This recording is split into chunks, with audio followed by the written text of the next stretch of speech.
4650 പേർക്കാണ് ഇന്ന് കോവിഡ് ബാധ സ്ഥിരീകരിച്ചത്.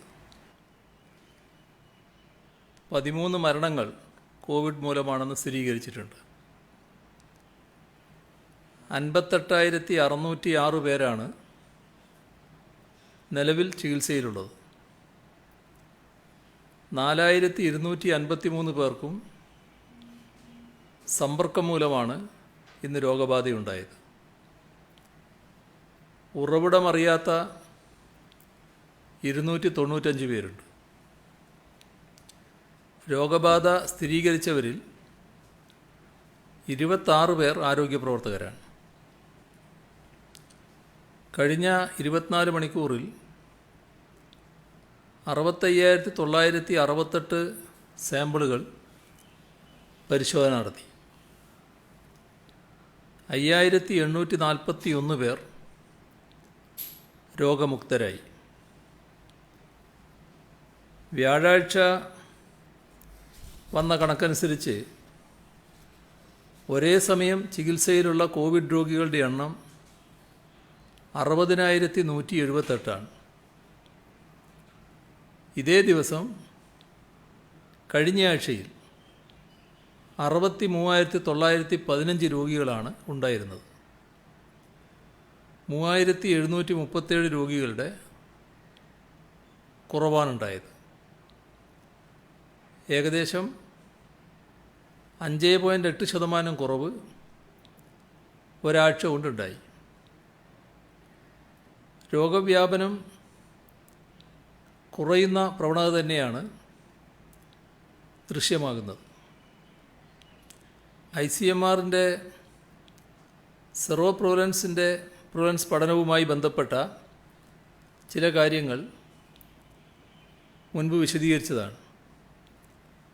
കേരളത്തിലാണ് രാജ്യത്ത് ഏറ്റവും കുറച്ച് രോഗികളുണ്ടായിട്ടുള്ളത്. ഇത് വസ്തുനിഷ്ഠമായി അവരുടെ പഠനം വ്യക്തമാക്കിയിട്ടുണ്ട്. ICMR നടത്തിയ പ്രിവലൻസ് പഠനത്തിൽ ഒരു സംസ്ഥാനത്തെയും മുഴുവൻ ജില്ലകളും പഠന വിധേയമാക്കാറില്ല. അത് അവരെ സംബന്ധിച്ചിടത്തോളം സാധ്യമല്ല. അതിനാൽ കേരളത്തിലെ എല്ലാ ജില്ലകളിലും സെറോ പ്രിവലൻസ് പഠനം സർക്കാരിൻ്റെ ഭാഗത്തു നിന്നും ആരംഭിച്ചിട്ടുണ്ട്. അതിൻ്റെ ഭാഗമായ സാമ്പിൾ കളക്ഷൻ നടന്നുകൊണ്ടിരിക്കുകയാണ്. പഠനത്തിൻ്റെ അന്തിമ ഫലങ്ങൾ വൈകാതെ ലഭ്യമാകും. കേരളത്തിലുണ്ടായ കോവിഡ് വ്യാപനത്തെക്കുറിച്ച് സമഗ്രമായ ചിത്രം ലഭിക്കാൻ ഈ പഠനം സഹായിക്കും.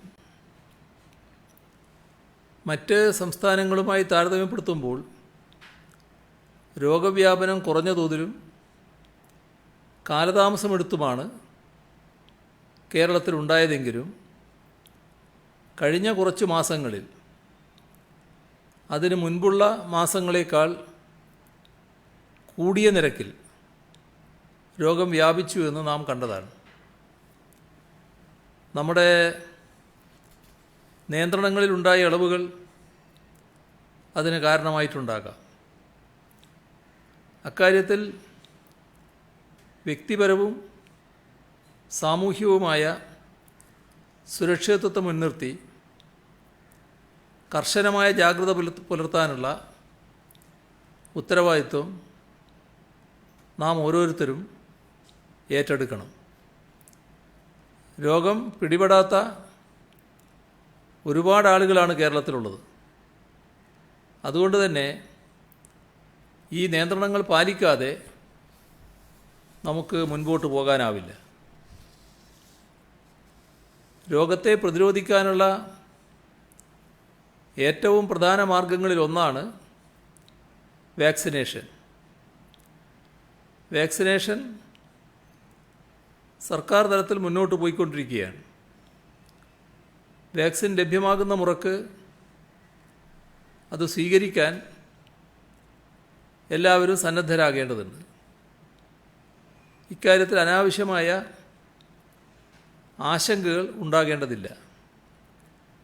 വാക്സിനേഷൻ കൂടുതൽ വേഗത്തിൽ എല്ലാവർക്കും ലഭ്യമാക്കാനുള്ള ശ്രമങ്ങൾ സർക്കാർ നടത്തി വരികയാണ്. ഇതുമായി ബന്ധപ്പെട്ട് കേന്ദ്ര സർക്കാരിനെയും ബന്ധപ്പെടുന്നുണ്ട്. കേരളത്തിൻ്റെ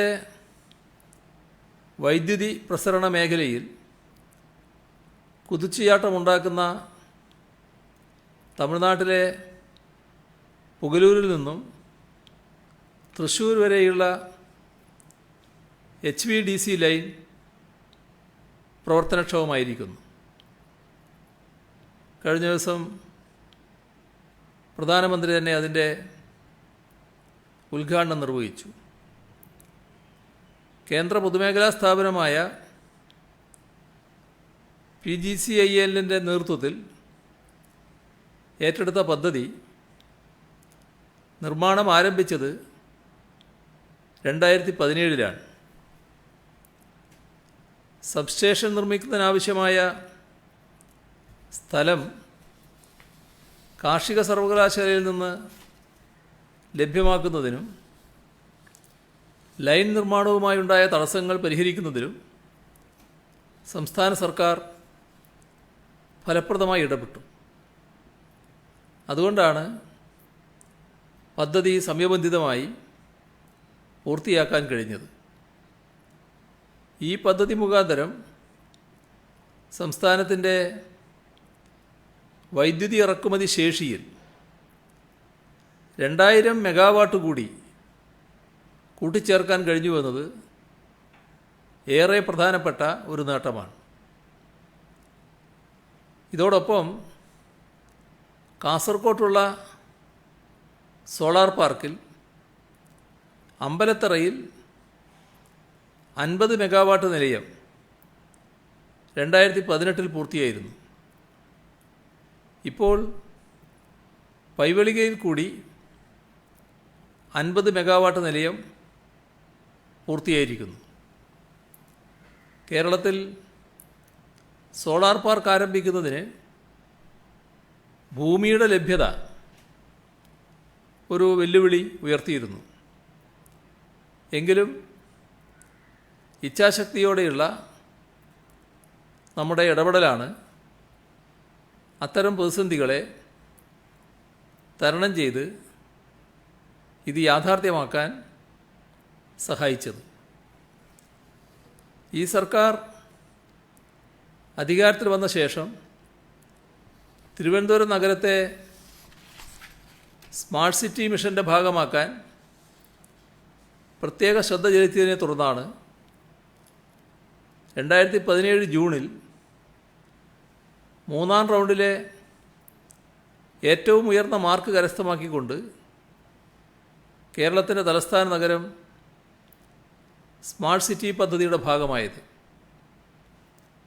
കോർപ്പറേഷനും സംസ്ഥാന സർക്കാരും കേന്ദ്രവും കൂടെ ചേർന്ന് 1135 കോടി രൂപയുടെ പ്രവൃത്തികളാണ് തിരുവനന്തപുരം നഗരത്തിൽ സ്മാർട്ട് സിറ്റി പദ്ധതിയുടെ ഭാഗമായി നടപ്പാക്കുന്നത്. അതിൽ 1068 കോടി 40 ലക്ഷം രൂപയുടെ പദ്ധതികളുടെ ടെൻഡർ നൽകിയിട്ടുമുണ്ട്. തിരുവനന്തപുരം നഗരത്തിലുള്ള 37 കിലോമീറ്റർ റോഡുകളെ 427 കോടി രൂപ ചെലവിട്ട് സ്മാർട്ട് റോഡുകളാക്കുകയാണ്.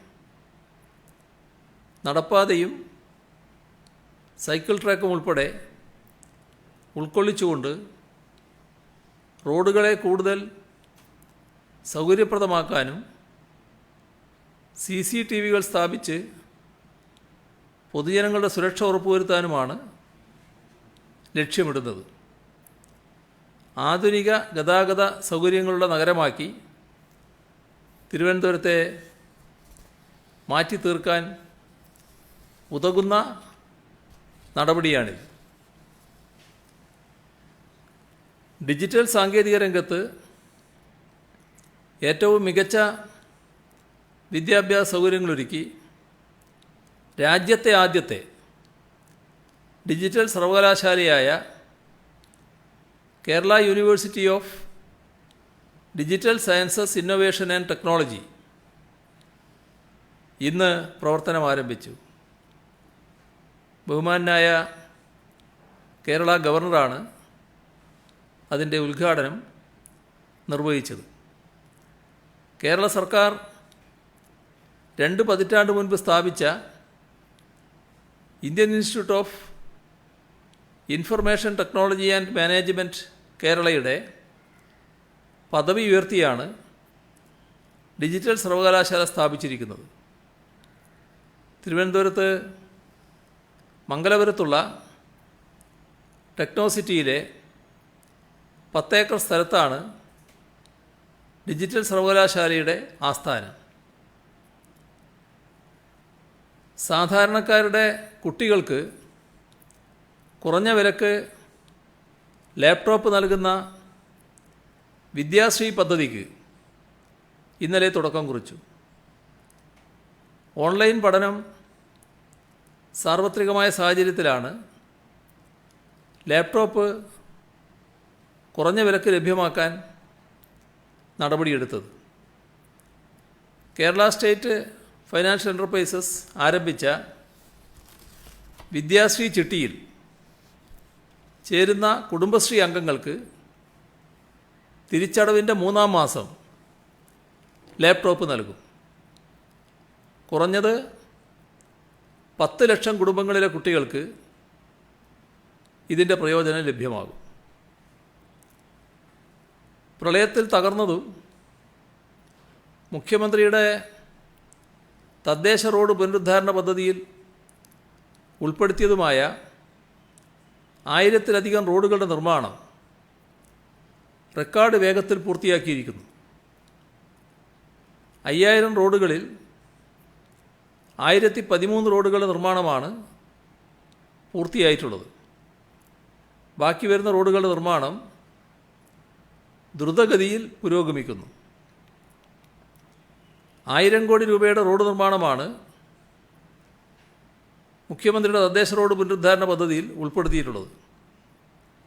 അതിൽ 3878 പ്രവൃത്തികൾ ടെൻഡർ നടപടികൾ പൂർത്തിയാക്കി നിർമ്മാണം പുരോഗമിക്കുകയാണ്. ഈ പദ്ധതിയുടെ ഭാഗമായി 401 തദ്ദേശ സ്വയംഭരണ സ്ഥാപനങ്ങളിലായാണ് ഇപ്പോൾ 1013 റോഡുകളുടെ നിർമ്മാണം പൂർത്തിയാക്കിയിരിക്കുന്നത്. പ്രളയകാലത്ത് തകർന്ന 1000 കിലോമീറ്റർ റോഡുകളും 100-ലധികം പാലങ്ങളും ഇതിനകം അറ്റകുറ്റപ്പണികൾ പൂർത്തീകരിച്ച് ഗതാഗതയോഗ്യമാക്കാൻ സർക്കാരിന് സാധിച്ചിട്ടുണ്ട്. കേരളത്തിലെ എല്ലാ സർവകലാശാലകളുടെയും ഗവേഷണ സ്ഥാപനങ്ങളുടെയും ലൈബ്രറികളെ വെബ് നെറ്റ്വർക്കിലൂടെ ബന്ധിപ്പിക്കുന്ന കോൾനെറ്റ് കേരള അക്കാദമിക് ലൈബ്രറി നെറ്റ്വർക്ക് വിജയകരമായി പൂർത്തീകരിച്ചിരിക്കുകയാണ്. ലോകത്തെവിടെ നിന്നും ഓൺലൈനായി ഗവേഷകർക്ക് സംസ്ഥാനത്തെ എല്ലാ സർവകലാശാലാ ലൈബ്രറികളിലെയും പുസ്തക ശേഖരങ്ങളെപ്പറ്റിയും ജേണലുകളെപ്പറ്റിയും ഗവേഷണ പ്രബന്ധങ്ങളെപ്പറ്റിയും അറിയാനും പ്രസക്തമായ ഉള്ളടക്കം ഇമെയിൽ വഴി സമ്പാദിക്കാനും ഇത് സഹായിക്കുന്നു.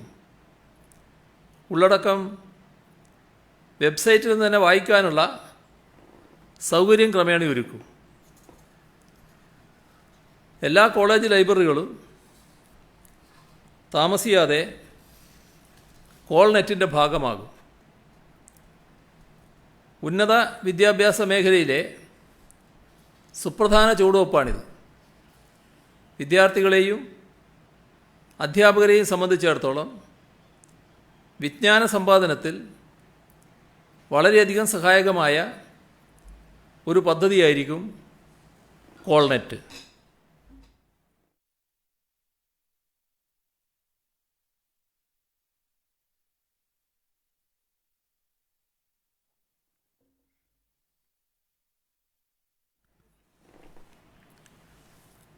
നിലവിൽ പ്രതിവർഷം സർക്കാർ നൽകുന്ന 1500 മുതൽ 1700 കോടി രൂപ വരെ ധനസഹായത്തോടെയാണ് KSRTC മുന്നോട്ട് പോകുന്നത്. വരവ് ചെലവ് അന്തരം ക്രമാതീതമായി കുറച്ചുകൊണ്ട് അടുത്ത 3 വർഷത്തിനുള്ളിൽ സർക്കാരിലുള്ള ആശ്രയം പരമാവധി കുറക്കുന്നതിനാണ് ലക്ഷ്യമിട്ടിരിക്കുന്നത്. ഈ ലക്ഷ്യം കൈവരിക്കുന്നതിനായി സർക്കാർ KSRTC റീസ്ട്രക്ചർ 2.0 എന്ന ബൃഹത് പദ്ധതി നടപ്പിലാക്കുകയാണ്.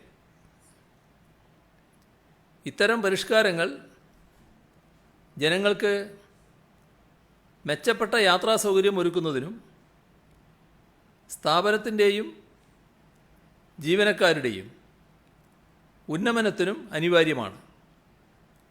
ഈ പദ്ധതി നടപ്പിലാക്കുന്നതിന് ജീവനക്കാരുടെ പൂർണ്ണ സഹകരണവും സംതൃപ്തമായ വ്യവസായ അന്തരീക്ഷവും നിലനിർത്തേണ്ടതുണ്ട്.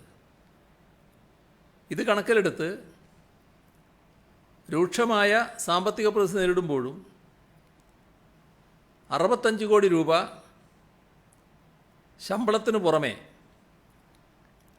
എല്ലാ KSRTC ജീവനക്കാർക്കും പ്രതിമാസം 1500 രൂപ വീതം ഇടക്കാലാശ്വാസം സർക്കാർ 2020 നവംബർ മാസം മുതൽ അനുവദിച്ച് നൽകിയിട്ടുണ്ട്. റീസ്ട്രക്ചർ 2.0 നടപ്പാക്കുന്നതിനായി ജീവനക്കാരുടെ പൂർണ്ണ സഹകരണമാണ് പ്രതീക്ഷിക്കുന്നത്. അത്തരത്തിലുള്ള സഹകരണം പ്രതീക്ഷിച്ചുകൊണ്ട് ചില കാര്യങ്ങൾ കൂടി നടപ്പാക്കാനാണ് സർക്കാർ ഉദ്ദേശിക്കുന്നത്. ഇപ്പോൾ KSRTCയിൽ 1/7/2016 മുതലുള്ള 9 DA കുടിശ്ശികയായിട്ടുണ്ട്. ഇതിൽ 3 ഗഡു DA 2021 മാർച്ച് മാസം നൽകും. അതോടൊപ്പം ശമ്പള പരിഷ്കരണത്തിൻ്റെ പ്രശ്നം KSRTC ജീവനക്കാർ ഗൗരവമായി കാണുന്ന പ്രശ്നമാണ്. അത് ന്യായമായ പ്രശ്നമാണ് എന്ന് തന്നെയാണ് സർക്കാരും കാണുന്നത്. അപ്പോൾ അതുമായി ബന്ധപ്പെട്ട് 2016 മുതൽ അർഹമായ ശമ്പള പരിഷ്കരണത്തിൻ്റെ ചർച്ച ആരംഭിക്കും. 2021 ജൂൺ മാസം മുതൽ ശമ്പള പരിഷ്കരണം പ്രാബല്യത്തിലാകും. ഇപ്പോഴത്തെ സാമ്പത്തിക അവസ്ഥയിൽ ഒഴിഞ്ഞുകിടക്കുന്ന മുഴുവൻ തസ്തികയിലും സ്ഥാനക്കയറ്റം നൽകൽ പ്രയാസമാണ്. എന്നാൽ സ്ഥാനക്കയറ്റം വേണം എന്നത് ജീവനക്കാരുടെ പൊതുവായൊരാവശ്യമാണ്. അത് പരിഗണിച്ചുകൊണ്ട് എല്ലാ തലങ്ങളിലും ഒഴിഞ്ഞുകിടക്കുന്ന തസ്തികയുടെ 10% സ്ഥാനക്കയറ്റം നൽകുന്നത് പരിഗണിക്കും. ആശ്രിത നിയമനത്തിന് അർഹതയുള്ളവരെ ഡ്രൈവർ കണ്ടക്ടർ വിഭാഗത്തിൽ ഒഴിവുള്ള തസ്തികയിലേക്ക് പരിഗണിക്കും. ജീവനക്കാരുടെ ശമ്പള റിക്കവറികൾ ബാങ്കുകൾ, LIC, കോപ്പറേറ്റീവ് ബാങ്കുകൾ, KSFE തുടങ്ങിയ സ്ഥാപനങ്ങളിലേക്ക് അടക്കുന്നതിനുള്ള ഇനത്തിൽ 30/6/2020 കണക്ക് പ്രകാരം 2016 മുതൽ കുടിശ്ശികയുള്ള 225 കോടി രൂപ ഈ വർഷം തന്നെ നൽകും. ഇത് ബജറ്റ് പ്രസംഗത്തിൽ ധനമന്ത്രി വ്യക്തമാക്കിയിട്ടുള്ളതാണ്. അത് ഈ വർഷം തന്നെ നടപ്പാക്കും. അതേപോലെ തന്നെ സർക്കാർ ഇതുവരെ വായ്പയായി നൽകിയ 3197 കോടി 13 ലക്ഷം രൂപ ഇക്വിറ്റിയായി മാറ്റണമെന്നും അതിന്മേലുള്ള പലിശയും പിഴപ്പലിശയും ചേർന്ന 961 കോടി 79 ലക്ഷം രൂപ എഴുതിത്തള്ളണമെന്നുമുള്ള ആവശ്യം തത്വത്തിൽ അംഗീകരിച്ചതാണ്. അപ്പോൾ സർക്കാർ തത്വത്തിൽ അംഗീകരിച്ച കാര്യം വ്യക്തമാക്കുകയാണ്. ഇതോടൊപ്പം നേരത്തെ പ്രഖ്യാപിച്ചതാണ്, ഇവിടെ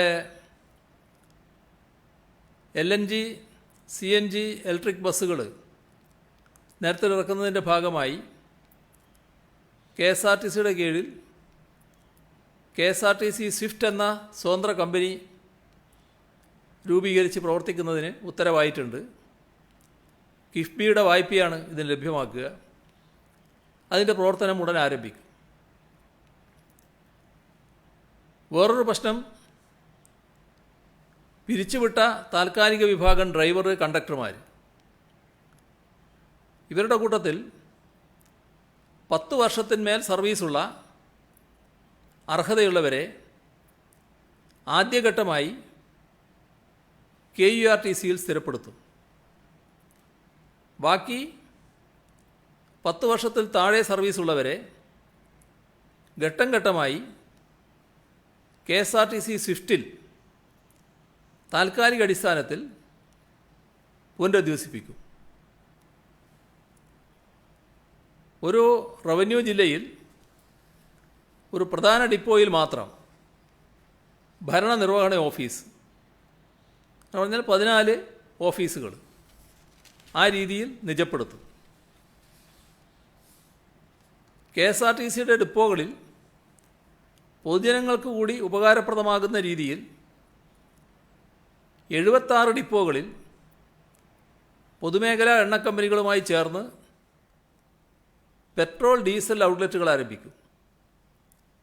ഇതിലേക്ക് ഏകദേശം 600 മെക്കാനിക്കൽ ജീവനക്കാരെ നിയോഗിക്കും.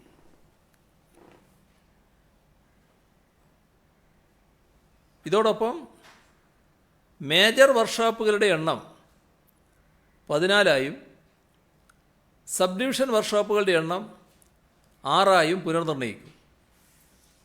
നിലനിർത്തുന്ന 20 വർക്ക്ഷോപ്പുകളിൽ എല്ലാ ആധുനിക സൗകര്യങ്ങളും ഒരുക്കും.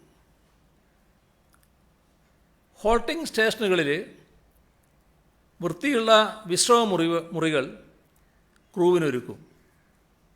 ഇപ്പോൾ പരിതാപകരമായൊരു സാഹചര്യമുണ്ട്, അതിന് മാറ്റം വരുത്തും. ഭരണവിഭാഗം ജീവനക്കാരെ അഡ്മിനിസ്ട്രേറ്റീവ് അക്കൗണ്ടിംഗ് വിഭാഗങ്ങളായി പുനഃക്രമീകരിക്കും. ജീവനക്കാർക്ക് കൂടുതൽ പ്രൊമോഷൻ സാധ്യതകൾ സൃഷ്ടിക്കും. കിഫ്ബിയുമായി സഹകരിച്ച് വികാസ് ഭവൻ ഡിപ്പോ നവീകരണവും വാണിജ്യ സമുച്ചയ നിർമ്മാണവും KTDCയുമായി സഹകരിച്ച് മൂന്നാറിൽ ഹോട്ടൽ സമുച്ചയവും ആരംഭിക്കും. ടിക്കറ്റ് ഇതര വരുമാനം വർദ്ധിപ്പിക്കുന്നതിൻ്റെ ഭാഗമായി shops on wheels, KSRTC logistics, digital പരസ്യം തുടങ്ങിയ വിവിധ പദ്ധതികൾ ആരംഭിക്കും.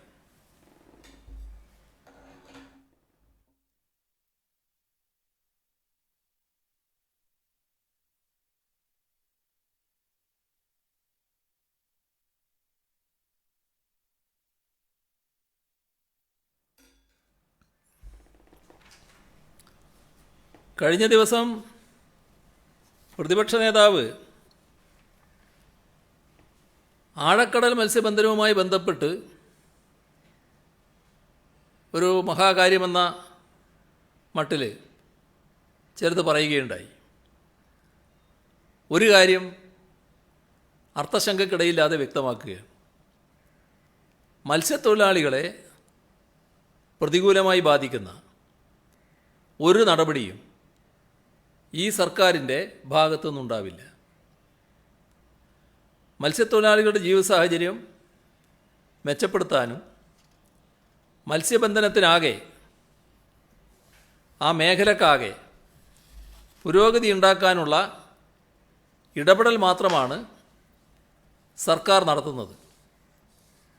അത് തീരദേശങ്ങളിലെ ജനങ്ങൾ അവരുടെ ജീവിതാനുഭവത്തിലൂടെ തിരിച്ചറിയുന്നുണ്ട്.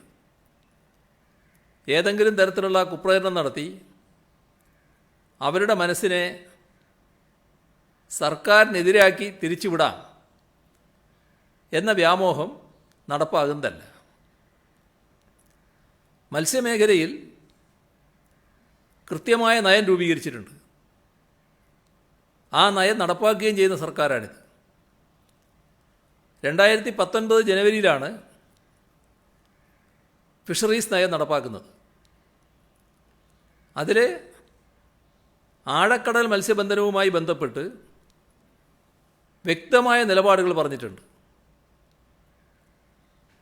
അത് നേരത്തെ വ്യക്തമാക്കിയിട്ടുള്ളതാണ്. ഒന്ന് പറഞ്ഞത്, വിദേശ ട്രോളറുകൾക്കോ തദ്ദേശീയ കോർപ്പറേറ്റുകളുടെ യാനങ്ങൾക്കോ ആഴക്കടൽ മത്സ്യബന്ധനം നടത്താനുള്ള അനുവാദം നൽകാതിരിക്കാനും ഇന്ത്യയുടെ സമുദ്ര അതിർത്തിയിൽ അവയെ പ്രവേശിപ്പിക്കാതിരിക്കാനും ആവശ്യമായ നടപടികൾ സ്വീകരിക്കാൻ കേന്ദ്ര ഗവൺമെൻറ്റിൽ സമ്മർദ്ദം ചെലുത്തും. കാരണം കേന്ദ്ര ഗവൺമെൻറ്റാണ് അത്തരം കാര്യങ്ങളിൽ തീരുമാനമെടുത്തിട്ടുള്ളത് നേരത്തെ. അപ്പോൾ അത് ഇവിടെ ഉണ്ടാകാൻ പാടില്ല. അപ്പോൾ അതുണ്ടാകാതിരിക്കുന്നതിന് കേന്ദ്ര ഗവൺമെൻറ്റിൽ സമ്മർദ്ദം ചെലുത്തും. രണ്ടാമതായി പറഞ്ഞത്, സംസ്ഥാനത്തിൻ്റെ തീരക്കടലിൽ യന്ത്രവൽകൃത മത്സ്യബന്ധന യാനങ്ങൾക്ക് നിയന്ത്രണം ഫലപ്രദമായി നടപ്പാക്കും. എന്നാൽ കാലഹരണപ്പെടുന്ന യാനങ്ങൾക്ക് പകരമായി പുതിയ യാനങ്ങൾക്കുള്ള അനുമതി പരമ്പരാഗത മത്സ്യത്തൊഴിലാളികൾക്ക് മാത്രം നൽകും. ഇതാണ് സർക്കാരിൻ്റെ നയം. അപ്പോൾ പരമ്പരാഗത മത്സ്യത്തൊഴിലാളികളുടെ സംരക്ഷണത്തിന് ഉതകുന്നൊരു നയമാണിത്. ഇതുമായി ബന്ധപ്പെട്ട് ഇനി പുതിയ യാനങ്ങൾ വേണ്ടി വരുന്നുണ്ടെങ്കിൽ അത് പരമ്പരാഗത മത്സ്യത്തൊഴിലാളികൾക്ക് മാത്രമാണ് നൽകുക എന്ന് നയത്തിൽ വ്യക്തമാക്കിയിട്ടുണ്ട്. ഇതോടൊപ്പം അതേ നയത്തിൽ പരമ്പരാഗത മത്സ്യത്തൊഴിലാളികളുടെ സംരക്ഷണത്തിനായി സ്വീകരിച്ച നിലപാടുകളും വ്യക്തമാക്കുന്നുണ്ട്. ഇപ്പോൾ മത്സ്യത്തൊഴിലാളികൾ പിടിക്കുന്ന മത്സ്യത്തിൻ്റെ വില നിശ്ചയിക്കുന്നതിനും സ്വതന്ത്രമായി വിൽപ്പനയിൽ ഏർപ്പെടുന്നതിനുമുള്ള അവകാശം അവർക്ക് ഉറപ്പുവരുത്തും. അത് മത്സ്യത്തൊഴിലാളിയെ കണ്ടുകൊണ്ട നയമാണ്. ഏതെങ്കിലും കോർപ്പറേറ്റുകൾക്ക് മത്സ്യത്തൊഴിലാളികളെ തീരെഴുതി കൊടുക്കുക എന്ന നയം കൊണ്ടുവന്നത് ആരാണെന്ന് പ്രതിപക്ഷ നേതാവിന് ഓർമ്മയില്ലേ? മറന്നുപോകാനിടയില്ല. അദ്ദേഹത്തിൻ്റെ പാർട്ടിയാണ് ആ നയം നേരത്തെ കൊണ്ടുവന്നത്. കോൺഗ്രസ് നേതാവ് നരസിംഹറാവു ആയിരുന്നു അന്നത്തെ പ്രധാനമന്ത്രി. ആ ഘട്ടത്തിലാണ് ആഴക്കടലിൽ നിന്ന് മത്സ്യസമ്പത്ത് അരിച്ചെടുത്ത് കൊണ്ടുപോകാൻ പറ്റുന്ന വിദേശ ഭീമന്മാർക്ക് അവസരം നൽകിയത്. അതിനെതിരെ പോരാടിയ പാരമ്പര്യമാണ് ഈ സർക്കാരിനെ നയിക്കുന്നത്. മത്സ്യത്തൊഴിലാളികളുടെ അവകാശങ്ങൾക്കായി എക്കാലവും വിട്ടുവീഴ്ചയില്ലാതെ പോരാടിയ ചരിത്രമുള്ള, ഇന്നും ആ പോരാട്ടം തുടരുന്ന രാഷ്ട്രീയമാണ് ഈ സർക്കാരിൻ്റെ നയങ്ങളെ സ്വാധീനിക്കുന്നത്. മത്സ്യബന്ധനത്തിനായി ആഴക്കടൽ വിദേശ കുത്തകകളുടെ ലാഭക്കൊതിക്ക് തുറന്നുകൊടുത്ത കോൺഗ്രസിൻ്റെ നയമല്ല ഈ സർക്കാരിൻ്റേത്. ഇത്രയും കാലത്തെ പ്രവർത്തനം ഇത് അർത്ഥശങ്കക്കിടമില്ലാതെ തെളിയിച്ചതുമാണ്. വിദേശ ട്രോളറുകൾക്കോ തദ്ദേശീയ കോർപ്പറേറ്റുകളുടെ ട്രോളറുകൾക്കോ ആഴക്കടൽ മത്സ്യബന്ധനം നടത്തുന്നതിന് അനുമതി പത്രം നൽകേണ്ടത് കേന്ദ്ര സർക്കാരാണ്. കേരള സർക്കാരിൻ്റെയും മത്സ്യത്തൊഴിലാളി സംഘടനകളുടെയും നിരന്തരമായ എതിർപ്പിനെ തുടർന്ന് 2017 കേന്ദ്ര സമുദ്ര മത്സ്യബന്ധന നയത്തിൽ ആഴക്കടൽ മത്സ്യബന്ധനത്തിന് വിദേശ സ്വദേശ കമ്പനികൾക്ക് നൽകി വന്നിരുന്ന അനുമതി പത്രം നിർത്തലാക്കുമെന്ന് കേന്ദ്ര സർക്കാരിന് പ്രഖ്യാപിക്കേണ്ടി വന്നു. സംസ്ഥാന സർക്കാരിൻ്റെ ആഴക്കടൽ മത്സ്യബന്ധനത്തോടുള്ള നിലപാട് ഇതിൽ നിന്നും വ്യക്തമാണ്. പരമ്പരാഗത മത്സ്യബന്ധനത്തിന് ഉതകുന്ന ആഴക്കടൽ മത്സ്യബന്ധനം മത്സ്യത്തൊഴിലാളികളെ മത്സ്യബന്ധന ആഴക്കടൽ യാനങ്ങളുടെ ഉടമസ്ഥരാക്കി പ്രോത്സാഹിപ്പിക്കുകയാണ്. മത്സ്യബന്ധനത്തിന് പോകാൻ തയ്യാറാകുന്ന മത്സ്യത്തൊഴിലാളികളെ ഈ ആഴക്കടൽ യാനങ്ങളുടെ ഉടമസ്ഥരാക്കി പ്രോത്സാഹിപ്പിക്കുന്നൊരു നയമാണ് സംസ്ഥാന ഫിഷറീസ് നയത്തിൻ്റെ മറ്റൊരു പ്രധാന ലക്ഷ്യം. അതിലൊരു കോർപ്പറേറ്റിന് സ്ഥാനമില്ല. ഇവിടെ ദേശീയമായതോ വിദേശമായിട്ടുള്ളതോ ആയ കോർപ്പറേറ്റുകൾക്ക് സ്ഥാനമില്ല. ആഴക്കടൽ മത്സ്യബന്ധനത്തിന് വിദേശീയ തദ്ദേശീയ കോർപ്പറേറ്റുകളെയോ കമ്പനികളെയോ കേരള തീരത്ത് അനുവദിക്കുകയില്ല എന്ന സംസ്ഥാന ഫിഷറീസ് നയത്തിലെ സുവ്യക്തമായ നിലപാടിൽ നിന്നും വ്യതിചലിച്ച് ഒരു പദ്ധതിക്കും അനുമതി നൽകില്ല. ഇത് LDF സർക്കാരിൻ്റെ പൊതുവായ നയമാണ്, കൃത്യമായ ഉറപ്പാണ്. അതിൽ നിന്ന് ഒരിഞ്ച്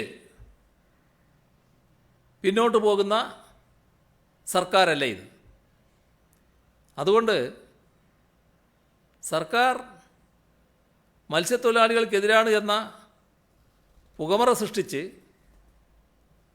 എന്തെങ്കിലും തെരഞ്ഞെടുപ്പ് നേട്ടം ഉണ്ടാക്കാം എന്ന വ്യാമോഹം ആർക്കും വേണ്ടതില്ല. ഇതാണ് അതുമായി ബന്ധപ്പെട്ട് വ്യക്തമാക്കാനുള്ളത്. നമ്മുടെ സംസ്ഥാനത്തെ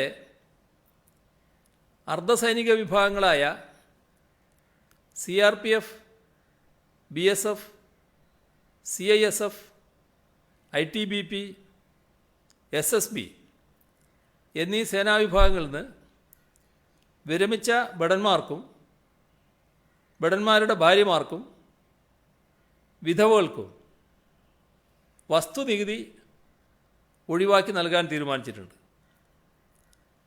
2000 ചതുരശ്രടി വരെ തറ വിസ്തീർണമുള്ള കെട്ടിടങ്ങൾക്കാണ് ആനുകൂല്യം ലഭിക്കുക. ഇത്രയും വിവരങ്ങളാണ് ഇന്ന് കൈമാറാനുള്ളത്.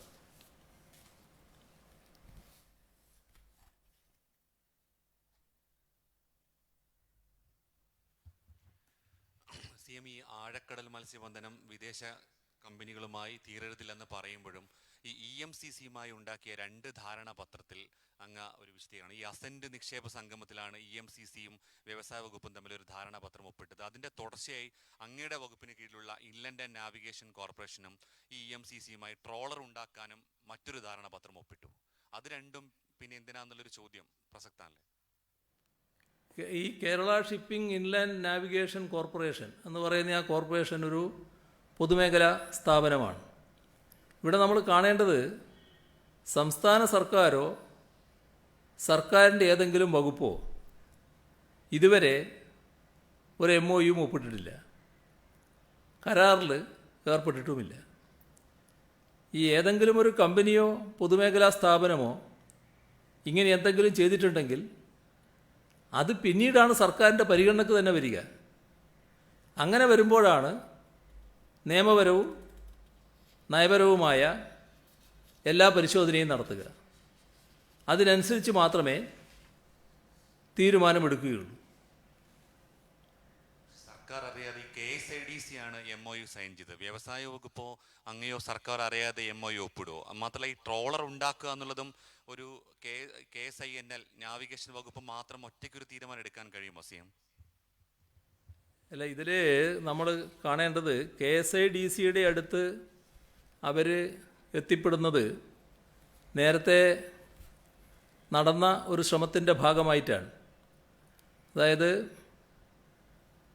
ഈ ആലപ്പുഴ ജില്ലയിൽ ഒരു mega marine food park KSIDC ആരംഭിച്ചു. അതിൽ സമുദ്രോൽപ്പന്ന സംഭരണവും സംസ്കരണവും കയറ്റുമതിയും ഒരു കുടക്കീഴിലാക്കാൻ ലക്ഷ്യമിട്ടുകൊണ്ടാണ് KSIDCയുടെ മേൽനോട്ടത്തിൽ ആലപ്പുഴയിലെ പള്ളിപ്പുറത്ത് ഇത്തരമൊരു ഫുഡ് പാർക്ക് ആരംഭിക്കുന്നത്. അപ്പോൾ പള്ളിപ്പുറത്തെ ഇൻഡസ്ട്രിയൽ ഗ്രോത്ത് സെൻറ്ററിലാണ് ഈ പാർക്ക്. അവിടെ ഈ കമ്പനി സ്ഥലം അനുവദിക്കാൻ 2020 ഒക്ടോബർ 30 അപേക്ഷ നൽകിയിരുന്നു. അതിൻ്റെ ഭാഗമായി KSIDC അവർക്കൊരു മറുപടി നൽകിയിരുന്നു. പക്ഷേ കമ്പനി ഇതുവരെ അവിടെ സ്ഥലം എടുക്കുകയോ അതുമായി ബന്ധപ്പെട്ട തുറ നടപടികളിലേക്ക് കടക്കുകയോ ചെയ്തിട്ടില്ല. അപ്പോൾ ഇതെല്ലാം ഒരു സാധാരണ നടപടിക്രമത്തിൻ്റെ ഭാഗമായി ഉണ്ടാകുന്ന ഒരു കാര്യം മാത്രമാണ്. അതും ആഴക്കടൽ മത്സ്യബന്ധനവുമായിട്ടൊരു ബന്ധവുമില്ല. ഒരു ഫുഡ് പാർക്കിൽ ഉള്ളൊരു പ്രോജക്റ്റ് ആരംഭിക്കുന്നതിൻ്റെ ഭാഗമായി KSIDC സമീപിച്ചു എന്ന് മാത്രമേ കാണേണ്ടതായിട്ടുള്ളൂ.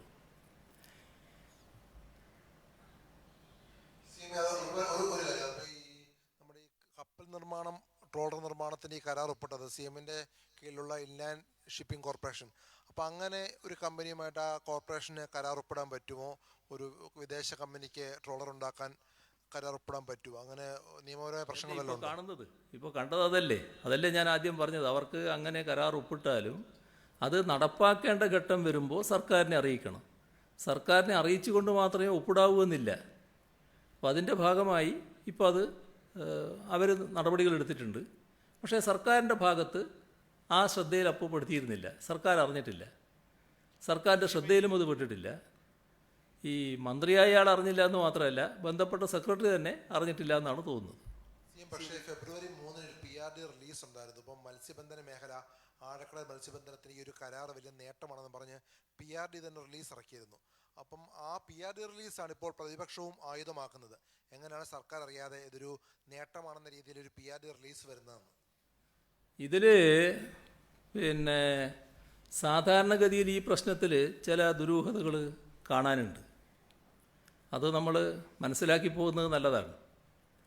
അതായത് 2021 ഈ ഫെബ്രുവരി 11 ഈ കമ്പനിയുടെ പ്രതിനിധികൾ ആണെന്ന് പറഞ്ഞുകൊണ്ട് 2 പേര് വ്യവസായ മന്ത്രിയുടെ ഓഫീസിലെത്തി ഫിഷറീസ് റിസർച്ച് ആൻഡ് ഡെവലപ്മെൻറ്റ് വിഷയത്തിൽ കേരള സർക്കാരുമായി സഹകരിക്കുന്നതിന് അസൻറ്റിൽ ധാരണാപത്രം ഒപ്പുവെച്ചിട്ടുണ്ട്. അതിന് മന്ത്രിസഭയുടെ അംഗീകാരം ലഭിക്കാനുള്ള നടപടിയെടുക്കണമെന്ന് ആവശ്യപ്പെടുന്നത്. അതൊരു നിവേദനമായിട്ടാണ് കൊടുത്തത്. ഇത് സാധാരണഗതിയിൽ ആ നിവേദനത്തിൻ്റെ മേലെയുള്ള നടപടി സ്വീകരിക്കാൻ വ്യവസായ വകുപ്പ് പ്രിൻസിപ്പൽ സെക്രട്ടറി കൈമാറുമല്ലോ മന്ത്രി. അതങ്ങനെ കൈമാറി. ഇവിടെ വ്യവസായ മന്ത്രിക്ക് നൽകിയ നിവേദനത്തിലെ ഉള്ളടക്കമാണ് എഗ്രിമെൻ്റ് എന്ന രീതിയിൽ ഇപ്പോൾ പ്രചരിപ്പിക്കപ്പെടുന്നത്. അപ്പോൾ അത് പ്രതിപക്ഷ നേതാവിൻ്റെ കയ്യിൽ എങ്ങനെ എത്തി? അതൊക്കെ അദ്ദേഹം തന്നെ വ്യക്തമാക്കേണ്ട കാര്യമാണ്. ആ ഇതിനകത്തൊരു ഉദ്യോഗസ്ഥന്റെ പങ്കിൽ ചില സംശയങ്ങൾ ഫിഷറീസ് മന്ത്രി ഉന്നയിക്കുന്നുണ്ടായിരുന്നു. പ്രതിപക്ഷ നേതാവുമായി ബന്ധപ്പെട്ട് നേരത്തെ നിന്നൊരു ഉദ്യോഗസ്ഥന്റെ പങ്ക് CM അങ്ങനെ ഒരു സംശയം പങ്കുവെക്കുന്നുണ്ടോ? ഏതെങ്കിലും ഉദ്യോഗസ്ഥനാണോ ഇതിന് പിന്നിൽ എന്നൊരു സംശയമുണ്ടോ CM-ന്? എന്ന് ഞാൻ പറഞ്ഞില്ല.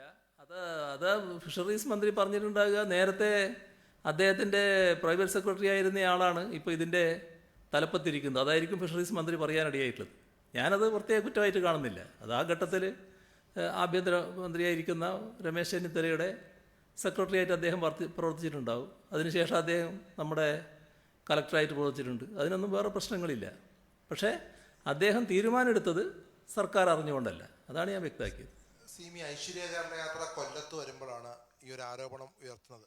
ഇപ്പോൾ കൊല്ലത്തിയായി ഐശ്വര്യ കേരള യാത്ര വരുമ്പോൾ ഈ ആരോപണം വരുന്നതിന് പിന്നിൽ എന്തെങ്കിലും ഗൂഢാലോചന സർക്കാർ സംശയിക്കുന്നുണ്ടോ? ഈ കമ്പനിയും പ്രതിപക്ഷവുമായി എന്തെങ്കിലും തരത്തിലുള്ള രഹസ്യധാരണയുണ്ടെന്ന് സർക്കാരിന് സംശയമുണ്ടോ? ഞാനൊരു കാര്യം പറഞ്ഞു, നിങ്ങൾക്ക് മനസ്സിലാകത്തക്ക രീതിയിൽ ഒരു കാര്യം ഞാൻ പറഞ്ഞു. വ്യവസായ മന്ത്രിക്ക് നൽകിയ നിവേദനത്തിൻ്റെ ഉള്ളടക്കം എങ്ങനെ പ്രതിപക്ഷ നേതാവിൻ്റെ കയ്യിൽ അതേ രൂപത്തിലെത്തി, എന്നിട്ട് അതാണ് എഗ്രിമെൻ്റ് എന്നുള്ള തരത്തിലാണ് ആരോപണം ഉന്നയിക്കുന്നത്. അപ്പോൾ അതുമായി ബന്ധപ്പെട്ട് എന്താണെന്ന് പിന്നീട് വ്യക്തമാകുമായിരിക്കും.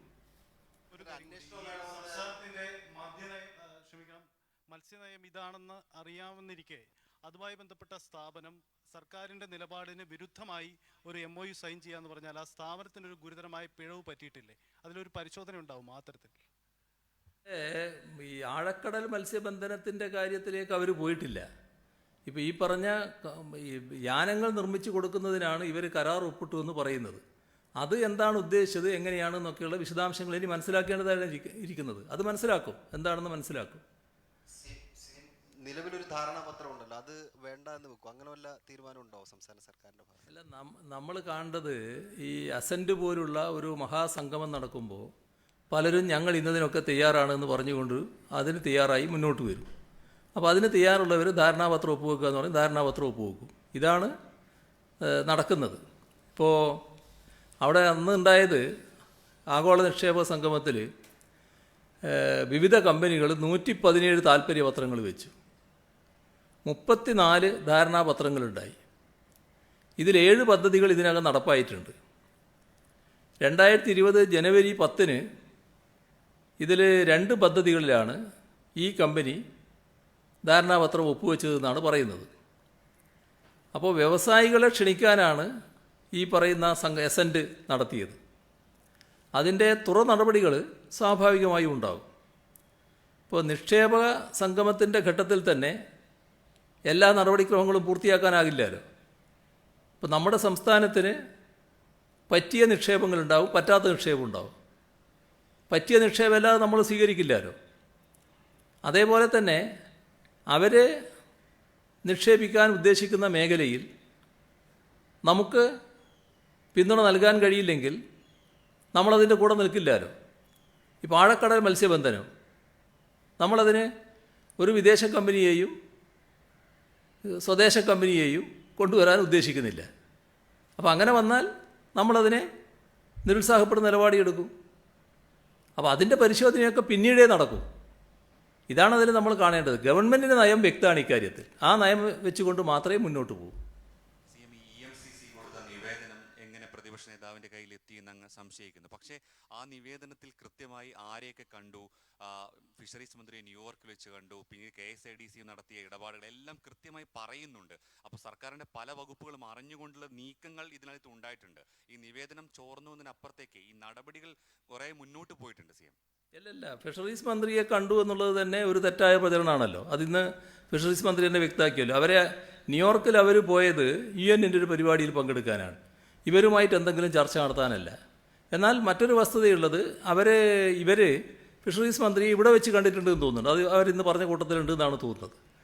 ഒരു കാര്യം നമ്മൾ മനസ്സിലാക്കേണ്ടത്, പല കാര്യങ്ങൾക്കായി പലരും പല ഓഫീസുകളും കയറി വരില്ലേ, പല മന്ത്രിമാരെയും കാണില്ലേ, പലരുമായും അവർ ബന്ധപ്പെടാൻ നോക്കില്ലേ. പക്ഷേ നമ്മളിത് ചെയ്യുന്ന നിലപാട് നമ്മുടെ നയത്തിനനുസരിച്ച് മാത്രമായിരിക്കുമല്ലോ. അതല്ലാത്ത കാര്യങ്ങൾ നമ്മൾ അനുവദിക്കില്ലല്ലോ. അങ്ങനെ എന്തെങ്കിലും നീക്കങ്ങൾ ഉണ്ടായോ എന്നല്ലേ കാണേണ്ടത്. തെറ്റായൊരു നീക്കവും ഉണ്ടായിട്ടില്ല. അതാണ് നമ്മൾ കാണേണ്ട വസ്തുത. ഉന്നയിക്കുന്ന ഉദ്യോഗസ്ഥൻ നേരത്തെ പ്രതിപക്ഷ നേതാവിൻ്റെ പ്രൈവറ്റ് സെക്രട്ടറി ആയിട്ടിരുന്നെന്ന് അദ്ദേഹം അങ്ങ് ഇപ്പോൾ പറഞ്ഞല്ലോ. ഈ ഉദ്യോഗസ്ഥൻ്റെ ഭാഗത്തു നിന്ന് എന്തെങ്കിലും വീഴ്ച ഈ സർക്കാർ നയത്തിന് വിരുദ്ധമായി MOU ഒപ്പിടാൻ ഉണ്ടായിട്ടുണ്ടോ എന്ന് സർക്കാർ പരിശോധിക്കുമോ? അങ്ങനെ ഉണ്ടായിട്ടുണ്ടെങ്കിൽ ആ ഉദ്യോഗസ്ഥനെതിരെ നടപടി ഉണ്ടാവുമോ? അല്ല, അതൊന്നും ഇപ്പോൾ പറയേണ്ട ഒരു ഘട്ടമല്ല.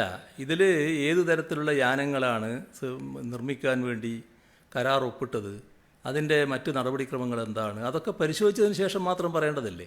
ആദ്യം തന്നെ ഒരു ഉദ്യോഗസ്ഥനെ നമ്മൾ സംശയത്തിൻ്റെ മുൾമുനയിൽ നിർത്തണ്ടല്ലോ. നമുക്കത് കാര്യങ്ങൾ വിശദമായി മനസ്സിലാക്കാം, അതിനുശേഷം എന്തെങ്കിലും നിലപാടെടുക്കണമെങ്കിൽ എടുക്കാം. ഫിഷറീസ് മന്ത്രി പക്ഷേ അങ്ങനെ ഒരു സംശയം പ്രകടിപ്പിച്ചു. ഉദ്യോഗസ്ഥ തലത്തിൽ നിന്നും പലരും ചോരുന്നു എന്നൊരു അഭിപ്രായം പറഞ്ഞതായി അറിയുന്നു. എങ്ങനെയാണ് പ്രതിപക്ഷ നേതാവിന് ഇത്തരം രേഖകൾ കിട്ടുന്നത്? ഉദ്യോഗസ്ഥ തലത്തിൽ നിന്നും അങ്ങനെ ഈ രേഖകൾ കൈമാറി പോകുന്നതാണോ, ചോർന്നു പോകുന്നതാണോ? അത് ഏറ്റവും നന്നായിട്ട് നിങ്ങൾക്കല്ലേ അറിയാവുക ഏത് തലത്തിൽ നിന്നാണ് ഇത്തരം കാര്യങ്ങളൊക്കെ കിട്ടുന്നത്. ഞാനെല്ലാവരും അതിന് ഉത്തരം പറയേണ്ടത്. അങ്ങനെയല്ല, അത് സത്യമല്ലേ എന്നാണ് പറയുന്നത്. സർക്കാർ തലത്തിലുള്ള രേഖകൾ പോകുമ്പോൾ അത് പ്രതിപക്ഷ നേതാവിന് കിട്ടിയിരിക്കുന്നത് യഥാർത്ഥ രേഖകളല്ലേ? അല്ല, അതല്ലേ ഞാൻ പറഞ്ഞത്. നിങ്ങൾക്കത് സ്ഥാപിക്കാനാണ് താല്പര്യം, അതിന് ധൃതിയും നിങ്ങൾക്കുണ്ട്, അത് മനസ്സിലാകുന്നുണ്ട്. പക്ഷേ ഞാൻ പറഞ്ഞത് എന്താ, അത് നിങ്ങൾ മനസ്സിലാക്കുന്നേ ഇല്ലല്ലോ. വ്യവസായ മന്ത്രിക്ക് കൊടുത്ത നിവേദനത്തിലെ കാര്യങ്ങളാണ് ഇതിനകത്ത് ഉണ്ടായിട്ടുള്ളത്. മറ്റേതെങ്കിലും ഗവൺമെൻറ് രേഖയല്ല ഇതിൻ്റെ ഭാഗമായിട്ട് വന്നിട്ടുള്ളത്. അപ്പോൾ അത് നമ്മൾ കാണണ്ടേ.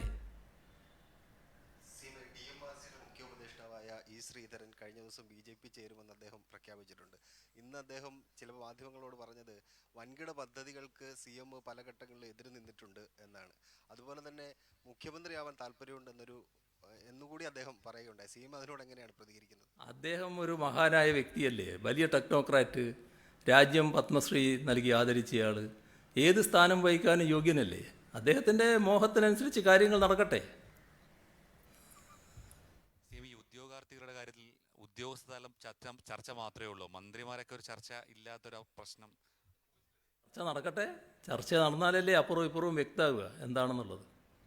CM ഒരു കാര്യം, ഈ തെരഞ്ഞെടുപ്പാണ്, ഇപ്പോൾ ഒരു ആരോപണം സർക്കാരിന് മുന്നിൽ വന്നു, ഇപ്പം നേരത്തെ CM സൂചിപ്പിച്ച. അപ്പോൾ ആ ആരോപണത്തിൻ്റെ ഒരു പുകമറ നീക്കേണ്ട ഉത്തരവാദിത്വം സർക്കാരിന് കൂടിയില്ല. അപ്പോൾ സർക്കാർ അതിനകത്ത് എന്തെങ്കിലും ഇതിനകത്ത് വിവാദത്തിൽ ദുരൂഹതയുണ്ടെങ്കിൽ അതിൻ്റെ കാരണം കണ്ടെത്തുകയോ അല്ലെങ്കിൽ ഉദ്യോഗസ്ഥ തലത്തിൽ പ്രശ്നങ്ങളുണ്ടെങ്കിൽ അത് കണ്ടെത്തുകയോ ചെയ്യുമോ? നിങ്ങൾക്കിപ്പോൾ ആ ഉദ്യോഗസ്ഥനെതിരെ നടപടിയെടുക്കണമെന്ന് ഇപ്പം തന്നെ ഞാൻ പറയണമെന്നാണ് ഉദ്ദേശിക്കുന്നതെങ്കിൽ അത് ഞാൻ പറയുന്നില്ല. ഞാൻ പറഞ്ഞു അതെന്താണ് കാര്യങ്ങളെന്ന് മനസ്സിലായതിനു ശേഷം മാത്രമേ മറ്റു നടപടികളിലേക്ക് നീങ്ങുമെന്ന്. അത് മനസ്സിലാക്കട്ടെ, അതിന് ശേഷം മാത്രമല്ലേ മറ്റു നടപടികളിലേക്ക് നീങ്ങേണ്ടത്. ഇത്തരം ആരോപണങ്ങൾ ഉയരുന്നത് പ്രതിപക്ഷത്തിന്റെ വിഷയദാരിദ്ര്യം മൂലമാണോ അതോ ഗൂഢ ഉദ്ദേശത്തോടു കൂടിയുള്ള അടിസ്ഥാനരഹിതമായ ആക്ഷേപം ഉയർത്തി സർക്കാരിനെ പ്രതിക്കൂട്ടിലാക്കുക എന്നുള്ളതാണോ?